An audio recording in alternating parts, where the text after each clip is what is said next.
Martha was surely more and more puzzled as the time passed. Finally, 4 days after Lazarus' death, Martha heard that Jesus was nearing the town. Ever the woman of action, even in this grim hour, Martha got up and without telling Mary, rushed out to meet Jesus. When she caught sight of her master, she put into words the thought that had been tormenting her and Mary for days. "Lord, if you had been here, my brother would not have died." Still, hope and faith were not dead in Martha.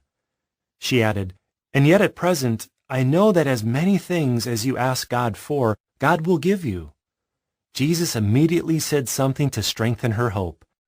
"Your brother will rise." John 11:21-23. Martha thought that Jesus was talking about the future resurrection, so she replied, "I know he will rise in the resurrection on the last day." John 11:24. Her faith in that teaching was remarkable. Some Jewish religious leaders, called Sadducees, denied that there would be a resurrection, though it was a clear teaching in the inspired scriptures. Martha knew, however, that Jesus taught the resurrection hope and had even performed resurrections, although not of anyone who had been dead as long as Lazarus had. She did not know what lay ahead. Jesus then made an unforgettable statement. "I am the resurrection and the life." Indeed, Jehovah God has given his Son the authority to perform resurrections on a global scale in the future. Jesus asked Martha, "Do you believe this?" John 11:25-27. Then she gave the answer discussed at the outset of this article.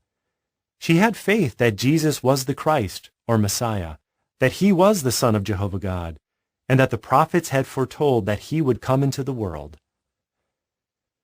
Do Jehovah God and his Son Jesus Christ value faith of that kind?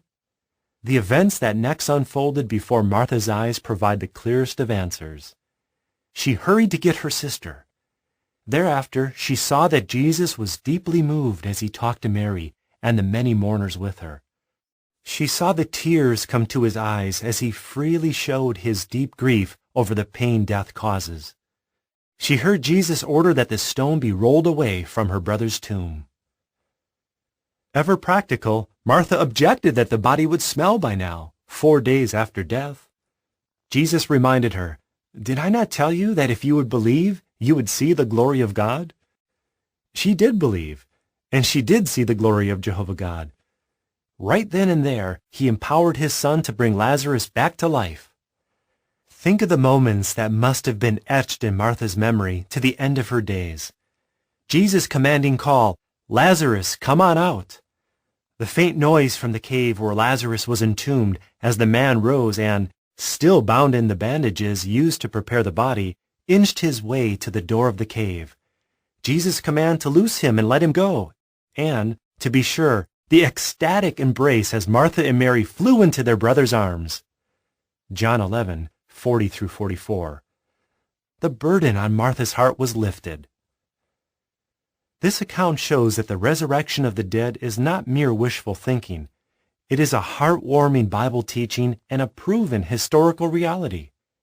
Jehovah and his Son love to reward faith, as they did in the case of Martha, Mary, and Lazarus. They have such rewards in store for you too, if you build strong faith like that of Martha. Martha was ministering. The Bible record mentions Martha just one more time. It was the outset of the final week of Jesus' life on earth. Knowing well what hardships lay ahead of him, Jesus again chose that haven at Bethany as his residence. From there he would walk the 2 miles or 3 kilometers to Jerusalem. Jesus and Lazarus were dining at the home of Simon the leper, and there we find this last glimpse of our subject. Martha was ministering. John 12:2. How typical of that industrious woman. When we first come upon her in the Bible, she is working. When we leave her, she is still working, doing her best to care for the needs of those around her. Congregations of Christ followers today are blessed to have women like Martha, stout-hearted and generous, always putting their faith into action by giving of themselves. Martha likely kept doing just that. If so, she acted wisely, for she had yet to meet her share of obstacles. Within days, Martha had to endure the terrible death of her beloved Master Jesus.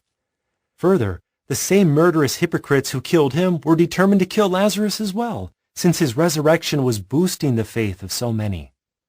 And of course, death did eventually sever the loving bonds that joined Martha to her siblings. We do not know how or when that happened, but we may be fairly sure of this. Martha's precious faith helped her endure to the end. That is why Christians today do well to imitate the faith of Martha. End of article.